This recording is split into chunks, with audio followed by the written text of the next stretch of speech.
Guys, and welcome back again to the channel. So this is your girl Andy React, and on today's video we are going to be having the people of the Arise TV, especially Rufai and Dr. Abati, as I gave it to Wike, Minister Wike Woto and Amechi wrote to me. Guys, let's take a look at them, and yeah, let's just take a look, guys. Yes, some Wike, who criticized former River State Governor Rotimi Amechi, stating that Amechi is hungry for power and not food. Wike's comments came in response to Amechi's recent remarks at his 60th birthday celebration, where he claimed to be hungry and suggested that the opposition could remove President Bola Ahmed Tinubu in the 2027 presidential election. Wike dismissed Amechi's statements as politically motivated and an insult to Nigerians. Let's take a look. 8 years as Speaker of the River State House Assembly, 8 years as Governor of Rivers, you never talked about hunger. You became a minister for 2015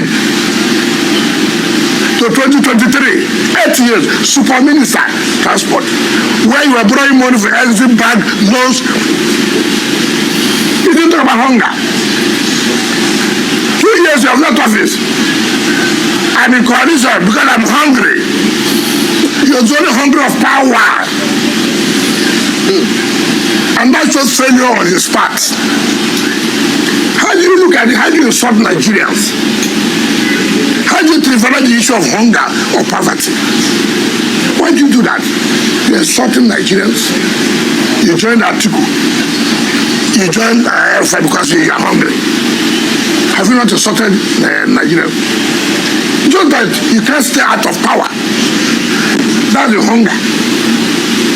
You can't stay out of power. Well, all right. Let me take this reaction from David Offo, who wrote, Wike really took Amechi to the cleaners. I mean, how can a man that was in power for 24 years, controlled billions of dollars, come out to insult ordinary citizens that he is hungry? Wike also spoke on how CRA hasn't achieved 25% in River State for his candidates since 2015. And he's absolutely right.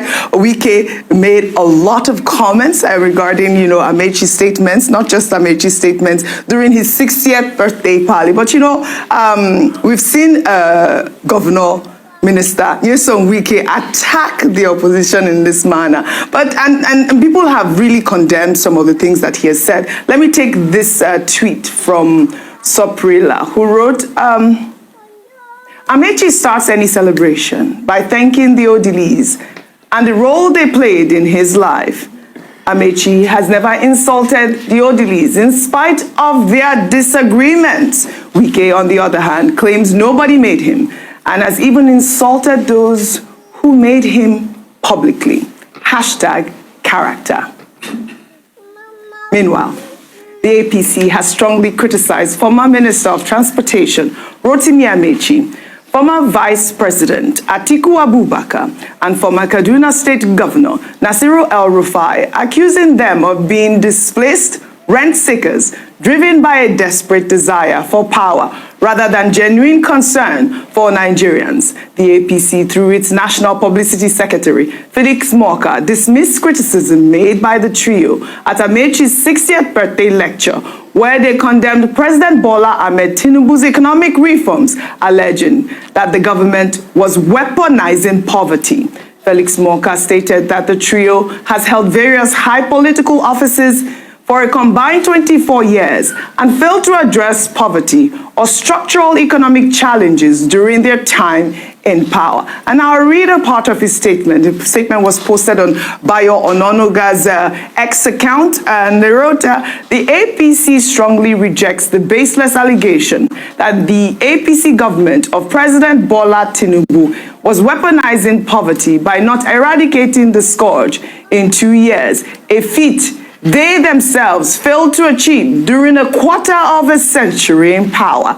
These three individuals have occupied Nigeria's highest political offices between 1999 and 2023. In all 24 years, the trio, individually or collectively, could not and did not eradicate poverty in their states or country.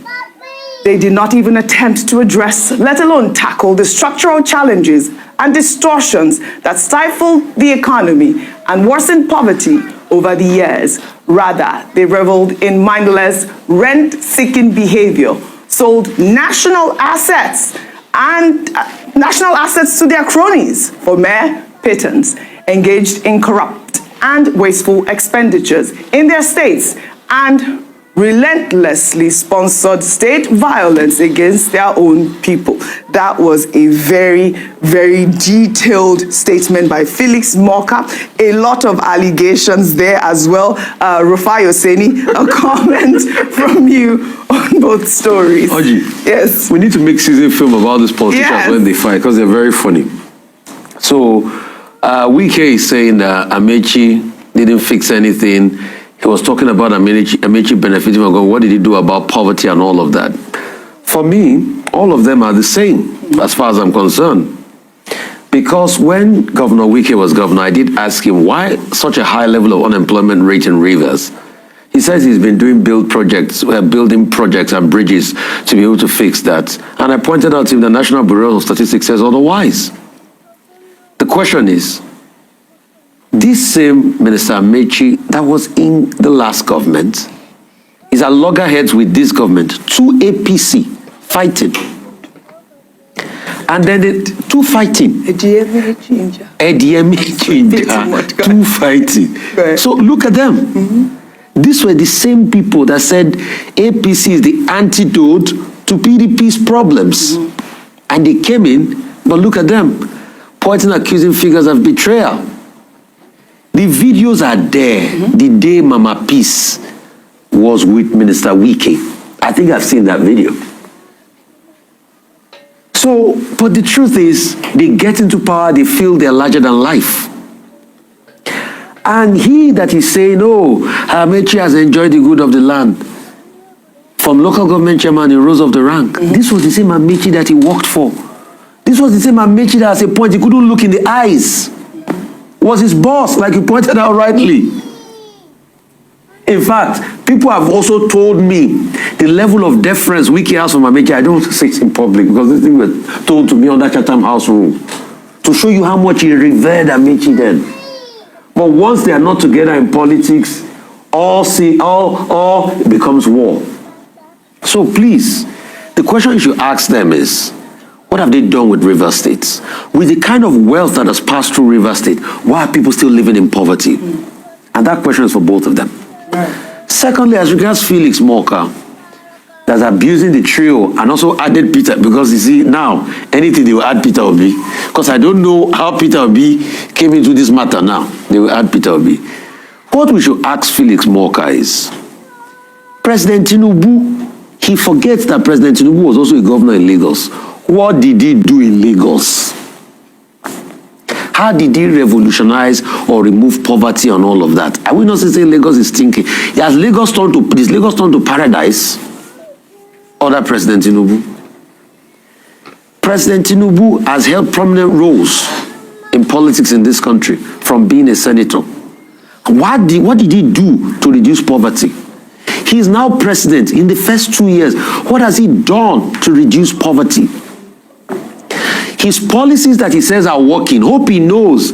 They said that policy was going to add 13 million. It was the World Bank. 13 million people were going to be pushed into the poverty mark because of those policies. Today, those policies has devalued the lives and the living conditions of people.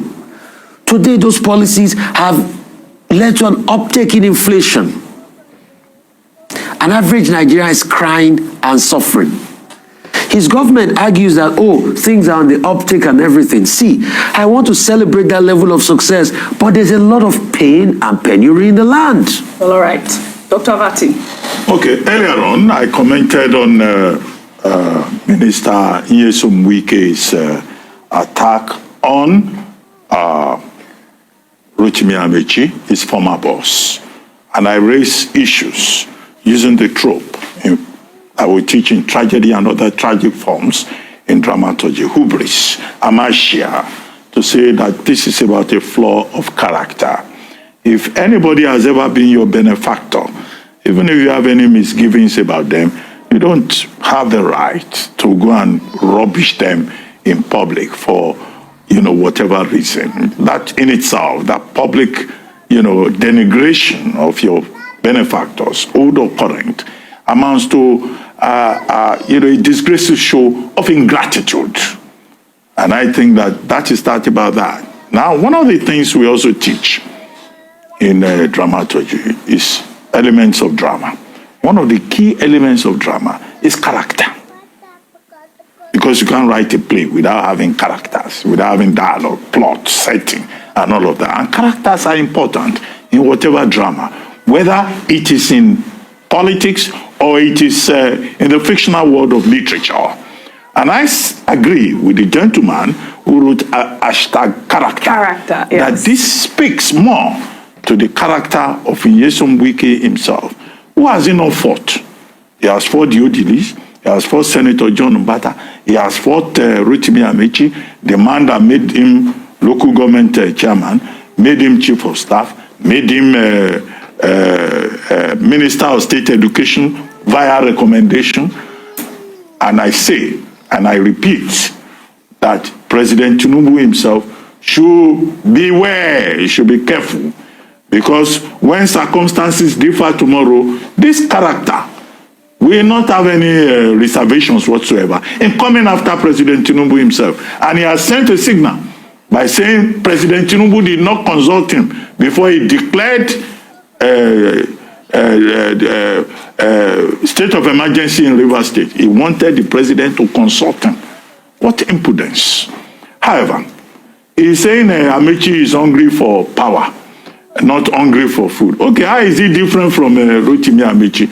He has been fighting Sim Fubara in Rivers State, even after he had left the place. So what is he hungry for? Is he not also hungry for power? So, I mean, this hypocrisy, I think, should be called out. As for Felix Moka, well, Felix Moka is spokesperson of the All Progressives Congress, APC, and he's defending his boss by saying, look, the people are criticizing President Tinubu that he is weaponizing poverty. That collectively, this person, either as vice president or minister or governor, spent 24 years in power. What did they do to solve the problem of poverty? And his main argument is that that inherited problem is what President Tinubu is trying to address. You may say his language is very strong, but in politics, where at a time when everybody is spreading propaganda, that's what you get. However, I say that we're in Nigeria at a moment where we need healing. Yes. People should stop making enemies for the president. The president needs friends. As he prepares for the last lap of his first term, he will do better by having propagandists who will make friends for him, not the ones that will further alienate Nigerians and pitch them against him. Well said, Dr. Abati. Make more friends rather than enemies.